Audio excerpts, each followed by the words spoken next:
This is Las Vegas Real Estate Now with local real estate expert Harvey Blankfeld. Where we want to educate you about our market, empower you to make wise decisions, and help you engage with our expert contributors. The next thing I wanted to talk about was evictions, because this is, and Carly and I work on our team, the Blankfeld Group, and we do property management as well. And I can say, and I can pridefully say, and I'm grateful to be able to say that during the pandemic, we only really had 2 tenants out of our entire portfolio that didn't pay rent, that had problems paying rent. The rest of them were able to pay, thank goodness. And I'm knocking on wood as I say that right now, because I think maybe we were really, really good at screening, but maybe we were a little bit lucky too. So, but now the moratorium is going to end in just a few days. And there's lots of tenants out there who haven't been paying rent. Most of them because they couldn't afford it because they didn't have work. Some of them weren't paying because they just didn't want to. They withheld. Yes, and those they're going to feel some pain in the coming weeks because evictions are now going to be able to start to happen. But I think what's going to happen is this. You're going to see evictions happen, but I want tenants to know and understand their rights with an eviction. It's not like, hey, you served an eviction, you got to get out. Well, it could be, but you can challenge it. Mm-hmm. You don't have to just sit there and leave. You can challenge it. There are court proceedings that you can ask for. What we do here in Nevada is called a 7-day pay or quit. And if you want to challenge it, you can. There's a place for you to get rental assistance. You can go to a variety of programs that the state and the county are offering, and they will help you, support you, and give you point you in the right direction on how to deal with your eviction orders. But the first thing is don't ignore it. Don't think it's going to go away. If you ignore it, it won't go away. I promise you. It's going to be something that's going to be followed up on.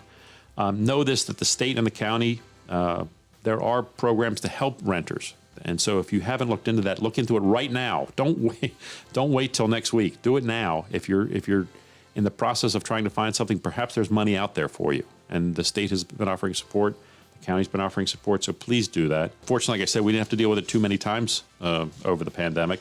And yet it's still something that's concerning. We had one of the tenants, and I'm not going to mention any names, obviously, but one of the tenants we know didn't pay because he just didn't want to. Right. It wasn't that he had lost income. We knew he had income. As a matter of fact, his neighbors were telling on him all the time. He bought a new truck. He bought a boat. He was using that rent money for things other than rent. Party.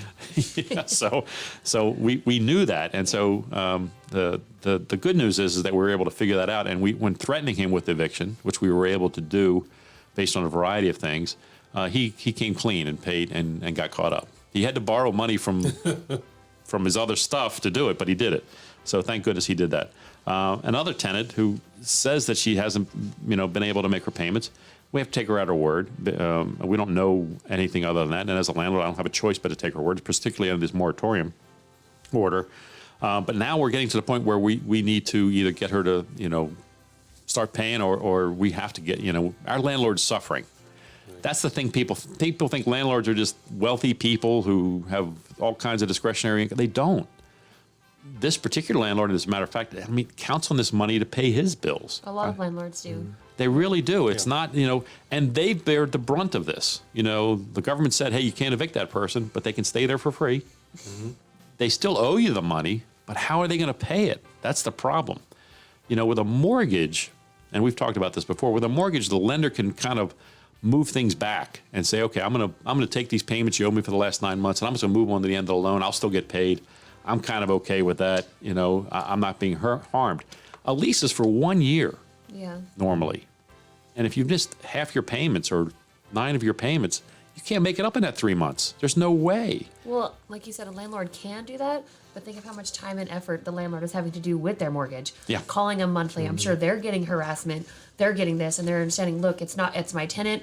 And then it's same thing. We're all trying to get past this. In order for us to get past this, things have to go back to normal. Yeah. And extending the memo, it's unfortunately we're not getting better if we keep extending it. Yeah, I think at some point, nobody wants to discount anybody that needs help. Nobody at all. Right. But the bill comes due at some point. It does, exactly. You just can't. You can't keep pushing it. Moving it down the freeway there and hope we don't ever have to get to it. That exit. Exactly.